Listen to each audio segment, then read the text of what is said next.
Good morning. Welcome to the Housing Digital Micro Conference. Today we're focusing on preparations for the Renters' Rights Bill and the implications for social landlords. My name's Joe Broon. I'm the Managing Director of Housing Digital and today's host. Today's event will look at new legislation which reshapes the affordable housing landscape. We'll be looking at the crucial insights from social housing providers and hear from industry leaders as we take a bit of a deep dive into the Renters' Rights Bill. But without further ado, I'd like to introduce our next keynote 3, which is Rebecca Brady. Rebecca is a partner at Devonshire Solicitors. You already heard from her briefly this morning, and she'll be looking at the key areas of concern in the social housing sector. Rebecca, over to you. You are free to share your screen. Good morning, everybody. Thank you. As Joe said, I'm a partner at Devonshire Solicitors in the housing management and property litigation team. I've been with the firm now for almost 13 years. And in the same department, I predominantly act for local authorities and registered providers in terms of all aspects of housing management and property litigation. Before coming to Devonshire's, I worked in a regional firm, also in social housing asset management, and then in plot sales. So my entire professional career really has been in the social housing sector from a legal perspective. So I'm just going to touch on some of the areas of impact, I think, around the social housing sector. So obviously, as Lachlan said, that it's a bit more nuanced in terms of the social housing sector than the private rented sector. There are a number of different areas, and obviously we've got a short window this morning for me to go through a few things. So I've picked sort of 3 of the key things that I think, and some of the questions we've had already this morning, I think only echo, certainly for the first thing that I've chosen to speak about, that there is obviously awareness of the fact that things are changing around certain areas and being aware of what that means. So I'm just going to focus on, as I say, 3 things that I've chosen to kind of have a bit more of a look at. So, as Lachlan said, the main thrust of the bill and the main thrust of the change in the reform is aimed at the private rented sector. That's clear if you read the government guidance on the bill, the discussions around it. It's clear that it is, the main focus is to drive up standards within the private rented sector. And we've heard again from the other speakers this morning around it's not demonising that sector, and there's some very good PRS landlords, but it's making sure that obviously there's consistency and higher standards for renters. In terms of the social housing sector, generally it's a well-regulated sector already. There is the regulator of social housing, there's an ombudsman. Social housing sector landlords are subject to public law legislation in respect of when they're carrying out public housing functions. So in terms of terminating tenancies and recovering possession of properties, for example, landlords have to ensure that where they do so, they bear in mind any considerations such as, whether or not there's any issues under the Equality Act, whether there's any other public law defences, that may be able to be raised. So there's already a number of safeguards for tenants in that sector. As a result of the reform that's coming through from the bill, the tenancy reform and the abolition of Section 21, this is going to have an impact on the social housing sector, but it's not going to be felt as keenly, I think, as perhaps in the private rented sector, simply because the majority of and I'm speaking now in relation to housing associations rather than local authorities, because that's where the impact is. It's on housing associations who grant assured tenancies under the Housing Act 1988. The majority of those tenancies and general needs accommodation are not let on assured short hold tenancies. So there is Section 21 doesn't apply. And those landlords are already very used to having to establish a ground for possession if they are having to take action to look to terminate the tenancy. So the impact of the loss of Section 21 or the abolition of Section 21 is only really going to apply to a small percentage of the sector. And it is those types of niche or specific specialised products, some of which, say, some of the questions we mentioned today. So supported accommodation, temporary accommodation, rent to buy products, key worker tenancies, those sorts of products and types of housing where currently, because of the nature of them, they are generally let on assured short hold tenancies. So there has been a recognition from the government of the fact that in order to be able to continue with those types of products and for those services to still be viable, so that they can continue to be delivered, there does need to be the introduction of new grounds for possession where Section 21 it obviously will no longer apply. So on my first slide there, I've just detailed briefly the new grounds for possession which are going to apply in the sorts of circumstances where currently housing associations would use assured short hold tenancy. So I think there's reference on there to a couple of the questions. So ground 5G is a ground for possession which will apply in relation to tenancies that have been granted for where there's homelessness duty. So if the local authority notifies the registered provider that the property is no longer required, then that will give a mandatory ground for possession in respect of the registered provider being able to serve a notice and terminate the tenancy. And then there's various grounds for dealing with supported accommodation. So 5E, 5F, 18, stepping stone accommodation at 5H. So again, we haven't got time today to go through all of these in huge amounts of detail, but essentially, they are providing for circumstances where, for example, there's a lack of engagement with support, where it might be that in order for the service to continue and to be profitable, the tenancies need to end. So there's various different, I would urge you to go and have a look at the proposed wording of the new grounds which are likely to be, as Lachlan said, have a look at the types of tenancies that you've got, the nature of the provision of the services that you supply, and how you might be affected. And I think an important thing is also then sort of get familiarising with what the new grounds for possession look like. Certainly what they look like currently, of course, as we have to say, as we caveat all of what we say around the renters' rights bill until it's sits sealed and stamped. We can't say exactly what the final version will look like, but certainly you could have a look at what the provisions are at the moment. Obviously, there is likely to be a period of adjustment. The social sector is, as I say, very well versed in the grounds for possession and which grounds are applicable. So, I've no doubt that you will be able to adapt to the new grounds, but, there will be a period of settling in. There's likely to be some case law testing the new grounds over the next couple of years. So, that's something which we have to expect when there's, such a transformative reform of legislation as we're seeing with this bill. One point that I did just want to very briefly raise in relation to the tenancy reform and the new grounds for possession is that there is no one area in which assured short hold tenancies are used by registered providers, housing associations, is in relation to starter tenancies. So the ability to have a kind of 12-month period to, the idea behind them being a tool to monitor a tenant's ability to be able to sustain a tenancy and their behaviour over that initial period. And if there are issues, then as it stands currently, those starter tenancies are assured short hold tenancies and they can be terminated by way of Section 21 notice.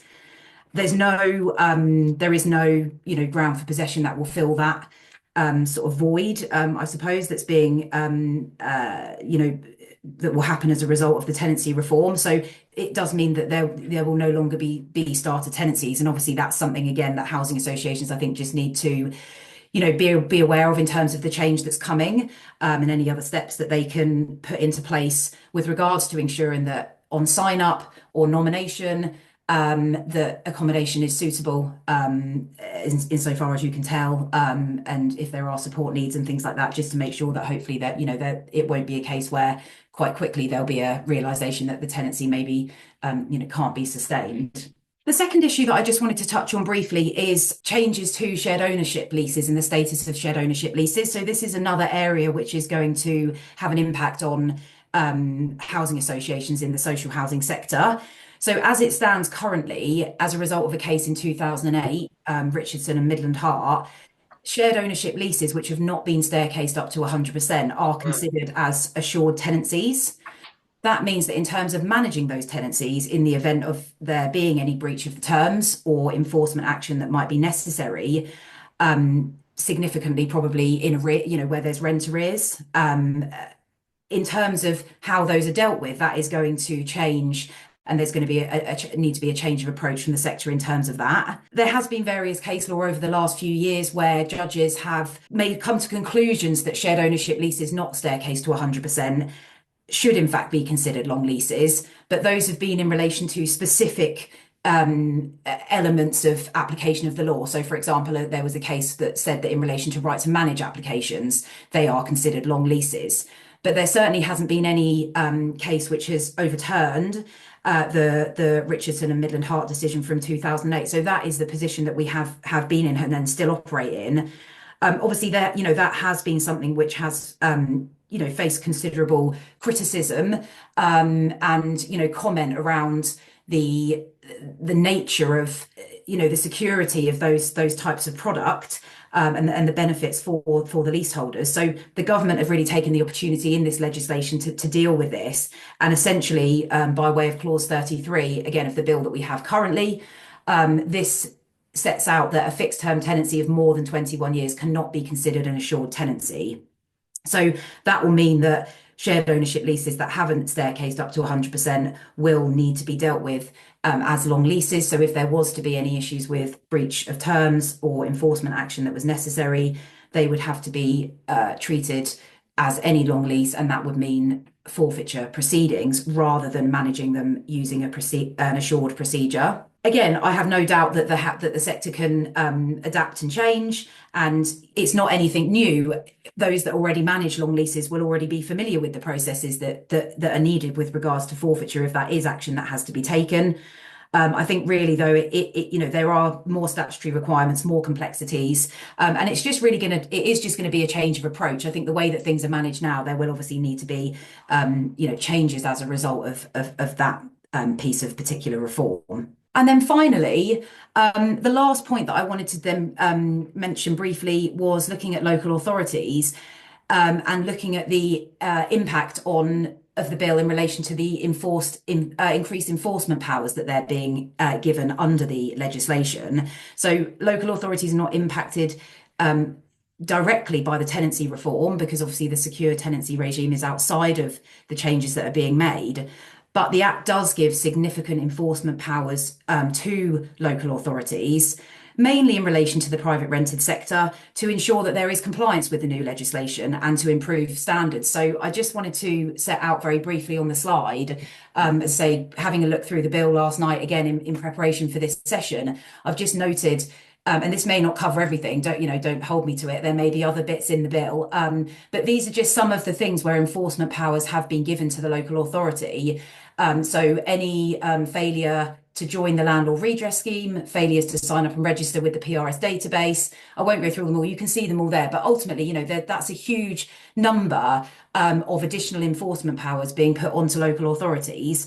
And I think there is a question around the challenges of the funding of those provisions. Obviously the idea behind them, as I say, is to ensure that there's compliance, to improve the standards in the private rented sector, and to ensure that this vast range of legislation and this significant reform to rented accommodation actually has impact, and there is valid and genuine change as a result. So the government has recognised that there will be challenges as a result of the increased enforcement measures. There are promises made around funding and provision for local authorities to keep proceeds of any financial penalties so that they can reinvest that in enforcement action. But obviously, until that, whether or not how much that comes through, whether there's obviously a point of still having to invest in that enforcement to start with to have any receipts to be able to then use that for further enforcement. So there's certainly a challenge there. I think there's already a clear recognition that there are funding and resourcing issues in local authorities. So that I think is something else to watch. So just to conclude, as I say, I think the impact on the social housing sector is probably not as prominent, but there are changes. There are changes that will be coming. The social housing sector, as I say, is well adept at changing and developing as law and policy changes and government changes. The sector is very used to having to keep up with those changes and developments in law. There are some changes to stock and risk profiles and social housing, the sector will need to have a period of consolidation and reflection, and there may need to be internal changes and processes as a result. The initial concerns, I think, will be the management of the conversion process and also transitional periods. So we do expect that there will be a initial date for changes from the bill to the private rented sector, and then at a later date, the changes will apply to the social housing sector. And that's for the government to allow time to consult with the regulator of social housing and make sure that that's all dealt with and sorted before the changes occur. In the short term, I think training needs. So I think making sure that staff on the front line and others in the businesses are, aware of the changes and the impact that will have. But as I say, I've no doubt that the sector will, adapt very well to these changes that are coming. And ultimately, the bottom line is that it's in the interest and it's legislation to benefit, renters. So that's very much to be welcomed. So I'll stop sharing my screen, and if anyone's got any questions, I'd be very happy to take them. Thank you, Rebecca. Have we got any questions? Sure, we've got lots of questions for Rebecca after that presentation. I'm Anna Wickham from Clarion Housing Group, and I'm a service optimization manager who manages a lot of the change across the company. So Rebecca, just picking up on that conversion piece that you finished with, is there any idea, any detail in the bill yet of what that might look like for current fixed term tenancies we might have? Will it be en masse or will it be Yeah, I mean, I individual? think when it does come in, there will for the social rented sector, there will just be a date, I think. And there is provision within the legislation to effectively say that those will become periodic tenancies, likely with analogy to the rental periods. So it can't be more than a month. That will be the longest tenancy that can be applicable under the new legislation. So those fixed term tenancies will ultimately, from the point that the legislation comes into effect for social housing providers, they will become periodic tenancies from that point in time. Thank you. Yeah. Paul Tucker, I believe. Paul, just want to introduce yourself, where you're from, and what your role is. It's Paul Thomas, sorry, not Tucker. Oh, my apologies. Sorry. I think I just put Paul T when I signed up, so it's not your fault. I've matched this to the wrong Paul T. Yeah. It was really just coming back to the sort of the thing around PRS for social landlords, and your understanding is that we would have to sign up as a PRS landlord, albeit a social landlord, so we'd comply earlier than we would do for our social housing activities. That's your understanding?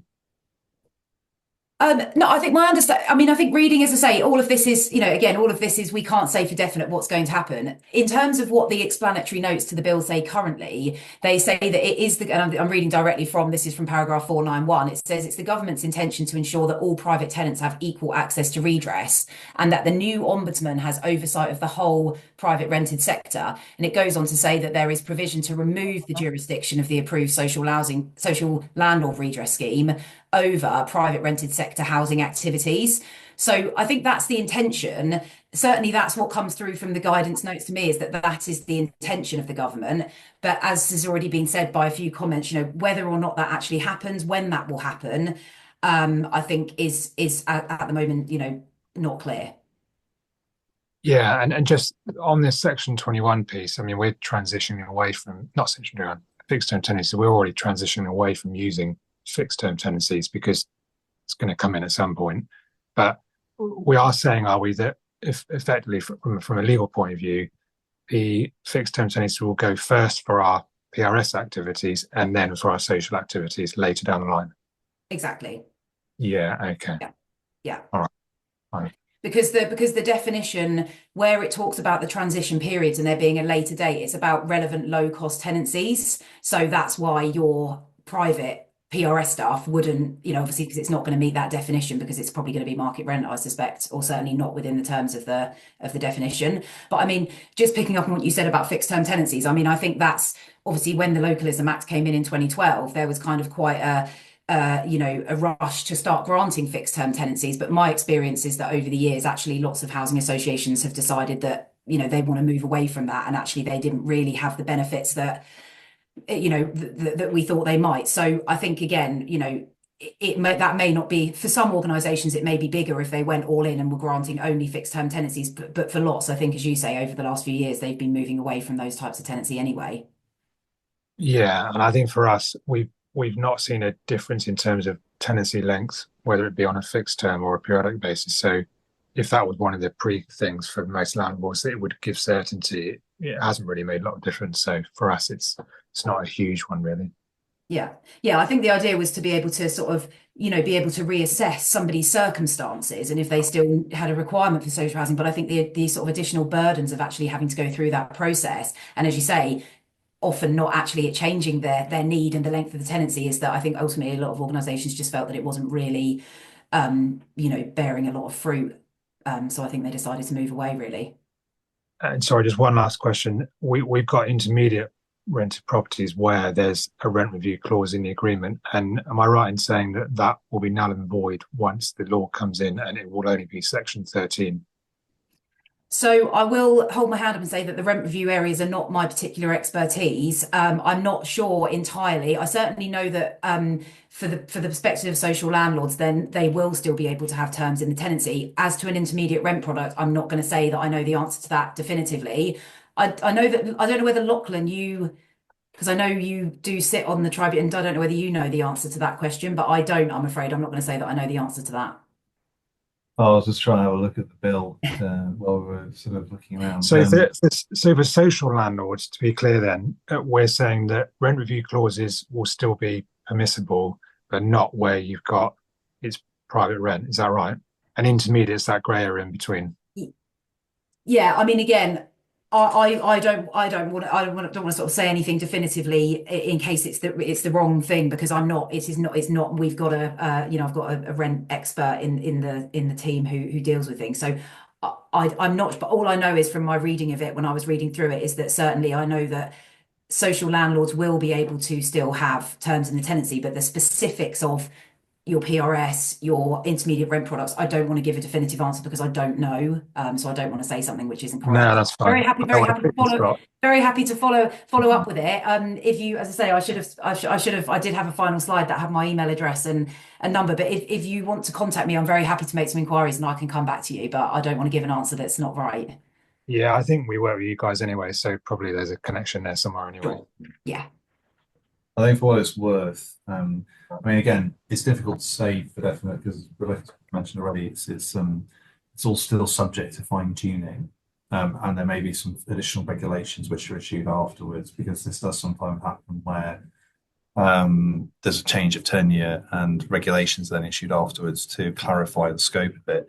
But it does say what it's proposing to do is require the use of section 13 unless it is a tenancy is a relevant low cost tenancy, which Rebecca already mentioned before.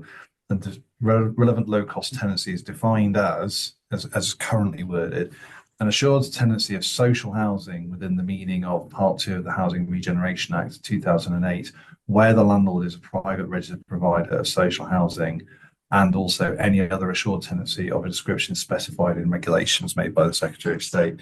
So in terms of social housing, you have to go to the definition in the Housing Regeneration Act 2008. My understanding is, I've put in the chat as well, intermediate rent technically counts as social housing, even though the rules around rent setting are a little bit different. So the scope of the rent standard, for example, is tweaked in relation to intermediate rent, because intermediate rent tends to be dealt with via local funding arrangements for particular developments on new builds or property conversions, rather than it being a national sort of framework. So IMR tends to be a bit more sort of, strange, is a bit strange beast, really, to be honest. And it's used for rent to buy, for example. It was also sometimes used for mortgage rescues and things like that in the past. But I think the key thing with it is we have to some extent, we have to wait and see what the final version of it takes, and also what regulations are then subsequently made under it as to exactly how it's going to work. So there will be definitely some grey areas, unfortunately, for social landlords through the rent increase processes. A lot of landlords will use Section 13 already. Some of them will have put clauses in the tenancy which have the which deal with it instead. So we're just going to look and see how it works going forwards. Excellent. We do have another question. I'd like to introduce Sonia Palfrey, who is Head of Specialist Housing Management at Peabody. Sonia, are you still there? Still here, Joe. Hi, Rebecca. I'm Sonia Palfrey. I'm from Peabody Housing. I've got a question, Rebecca, with a specific lean towards specialist or supported accommodation. And my question is that, given some of our current challenges with obtaining possessions through the court system, in particular equality, etc., do you think there's been any thought given to the impact on the court system around the timeframes in gaining possession? And in particular, from my area of expertise, if you like, that transient support accommodation. I mean, I think there's been a lot of thought around it. And I mean, I think certainly the previous version of the bill and the sort of Conservatives' take on things was that, you know, they were keen to ensure that the court system was appropriately funded and, you know, there wasn't going, you know, there wouldn't be the significant delays that we do see currently. Now, obviously, with the accelerated procedure, you know, that can still, as I'm sure, you know, if you're familiar with the existing procedure with short hold tenancies and Section 21 notices, you know, although that's called accelerated, it doesn't mean that it often is. And even that in itself can be a long-winded process. Also, I would say that in relation to sort of Equality Act issues, proportionality, public law defences to possession proceedings, those can still be raised in relation to Section 21 claims. So, you know, if there are genuine issues, I suspect that they would probably be you know, borne out in those proceedings, as they will, you know, be, I suspect, with the new grounds. But yeah, I mean, I think certainly the delays in the court system and the under-resourcing of the court system is of significant concern. And I think it will continue to be. I mean, yeah, we don't have any answers to that as it is. I mean, that's the process that we work in. But I mean, I agree. It's I can see, you know, even with the notice periods, which I think for the new grounds are going to be, you know, a number of months as well. I think it's definitely valid to sort of have those concerns around how long things will take. And I'm afraid I don't probably have any, you know, good news or answers around that at the moment. Have we got any more questions for Rebecca, please? I'm just going to take it away from the legal stand at the minute, although it does it genuinely sort of affects it a little bit. I was just listening to your bit around financial help that you were talking about in your presentation. And I just thought, well, there seems to look like they've looked into some sort of financial help for landlords, but what about safeguards to put in place for people experiencing temporary difficulties, maybe for the actual tenants? So is there been partnerships being raised, or is there any banks involved? Or I just wondered if it looked into that kind of area yet, and if there's anything in place. I mean, not that I'm aware of. I mean, obviously, my practice is predominantly around, you know, acting for the landlords and the registered providers. So, I mean, I'm not aware of anything specifically. I mean, obviously, there's legal aid provision already. There are law centres and various advice charities and shelter and things like that. I don't know whether Lachlan, whether you've got any more insight into anything around that.